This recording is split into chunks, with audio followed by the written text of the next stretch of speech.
ఇప్పుడు మనం తినే ఫుడ్ వల్ల హార్మోన్ ఇంబ్యాలెన్స్ అయ్యి చాలా హెల్త్ ప్రాబ్లమ్స్ ప్రతి ఒక్కరికి వస్తున్నాయి. ఇలాంటప్పుడు మనకు అందుబాటులో ఉన్న కొన్ని నేచురల్ డ్రింక్స్ ని అస్సలు మిస్ అవ్వద్దు. కళ్ళు తాగితే క్యాన్సర్ సెల్స్ తో ఫైట్ చేసి ఆ సెల్స్ ని బ్రేక్ చేస్తుందని నిపుణులు చెప్తున్నారు. అలాగే కళ్ళు తాగితే డైజెషన్ ప్రాబ్లం పోతుందంట. కళ్ళు తాగితే ఐస్ కి హెయిర్ గ్రోత్ కూడా చాలా మంచిది.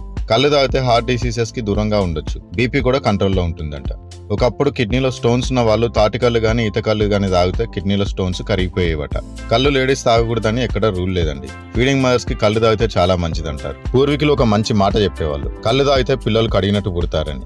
ఇంత మంచి హెల్తీ డ్రింక్ ని ఆకాశం ఎత్తి చెట్టుకెక్కి మనకు అందించే గౌడన్నలకు మొత్తం నిజంగా సలాం కొట్టాలి. కానీ కళ్ళు తాగే వాళ్ళు ఎక్కడ పడితే అక్కడ తాగకూడదు. కల్తీ కళ్ళు తాగితే అంతే సంగతులు. ఈ సమ్మర్ లో ప్యూర్ తాటికల్లు తాగండి, బాడీని చల్లగా ఉంచుకోండి. అలాగే తాటి ముంజలు కూడా ఖచ్చితంగా మిస్ అవ్వకుండా తినండి.